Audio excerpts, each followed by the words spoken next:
নমস্কার, আমি সোমা। গপ্পে কাব্যে সোমা চ্যানেলে আপনাদের সকলকে স্বাগত জানাই। আজ রইল আমারই লেখা একটা ছোট গল্প, মায়ের চিঠি।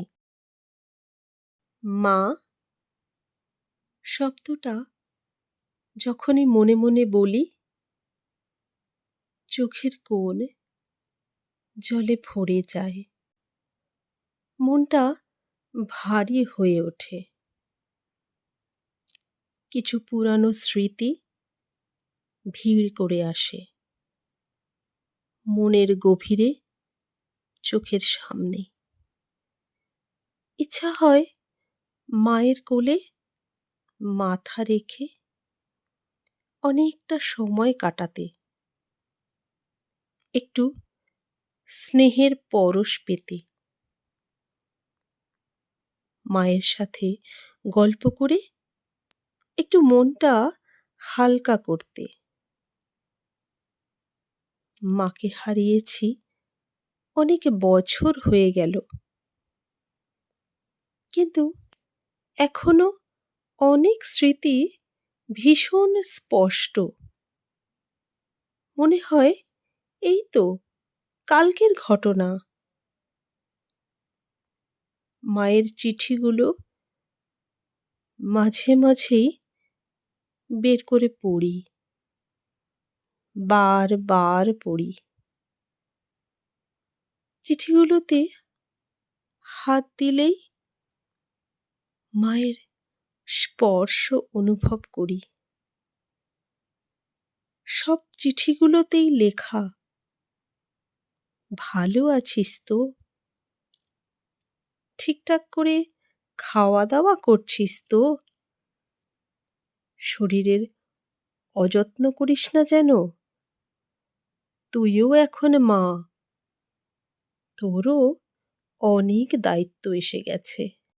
মায়ের সব চিঠিগুলোর মধ্যে একটা চিঠি আমার মনকে ভীষণভাবে ব্যাকুল করে তোলে। সেই চিঠিতে লেখা,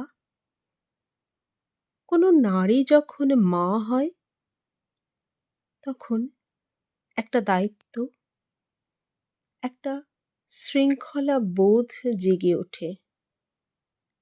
মা সেই দায়িত্ব নিয়ে তার সন্তানদের উপযুক্তভাবে গড়ে তোলে। কোনো নারী যখন মা হয় তখন এক স্নেহ, ভালোবাসা জন্ম নেয় তার মনে। মা সেই স্নেহ ছড়িয়ে দেয় সংসারের প্রতিটা কোণে। কোনো নারী যখন মা হয় তখন সে নিজেকে নিঃশেষ করে গড়ে তোলে এমন এক জগৎ যেখানে বিরাজ করে শুধু শান্তি আর শান্তি।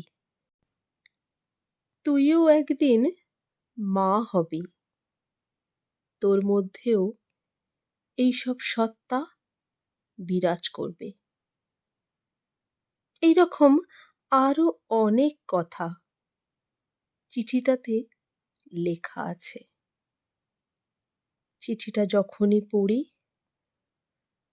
দু চোখ থেকে অঝোর ধারায় জল নেমে আসে দু গাল বেয়ে।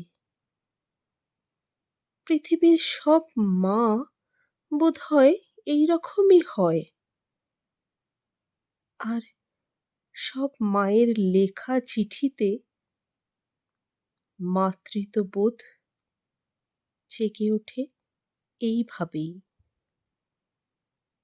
আমি বিশ্বাস করি মায়ের লেখা চিঠির মূল্য এই জগৎ সংসারে তারাই শুধু দিতে পারবে যারা মাকে ভালোবাসে, যারা মাকে শ্রদ্ধা করে, সম্মান করে।